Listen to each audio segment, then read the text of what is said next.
Asian ഭൂഖണ്ഡത്തിൽ ഏറ്റവും അധികം കത്തോലിക്കരുള്ള ഫിലിപ്പീൻസിൽ കറുത്ത നസ്രായന്റെ തിരുനാൾ ദിനത്തിലെ പ്രദക്ഷിണത്തിൽ പങ്കെടുത്ത ലക്ഷക്കണക്കിന് വിശ്വാസികൾ. ജനുവരി 9-നായിരുന്നു കറുത്ത നസ്രായന്റെ തിരുനാൾ ദിനം. തിരുനാൾ പ്രദക്ഷിണം ആരംഭിക്കുന്നതിന് മുമ്പ് ഏകദേശം 2,20,000 ആളുകൾ വിശുദ്ധ കുർബാനയിൽ പങ്കെടുത്തതായി പ്രദക്ഷിണത്തിന്റെ സംഘാടകർ കണക്കാക്കുന്നു.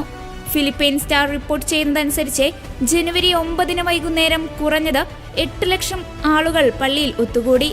കോവിഡ് പകർച്ചവ്യാധിയെ തുടർന്ന് 2021-23 കാലഘട്ടങ്ങളിൽ സുരക്ഷയെ കരുതി ഈ പ്രദക്ഷിണത്തിന് നിയന്ത്രണങ്ങൾ ഏർപ്പെടുത്തിയിരുന്നു. അതിനുശേഷം ആഘോഷമായി നടത്തുന്ന തിരുനാൾ പ്രദക്ഷിണമായിരുന്നു ഈ വർഷം നടന്നത്. അതിനാൽ തന്നെ പതിവിലും കൂടുതൽ ആളുകളാണ് ഇത്തവണ ഈ തിരുനാളിന്റെ ഭാഗമായത്. ഏകദേശം 15 മണിക്കൂർ പ്രദക്ഷിണം നീണ്ടുനിന്നു. ലോകത്തിൽ എവിടെയൊക്കെ ഫിലിപ്പീൻസുകാർ ഉണ്ടോ അവിടെയൊക്കെയും ആഘോഷിക്കപ്പെടുന്ന ഒന്നാണ് ഈ തിരുനാൾ.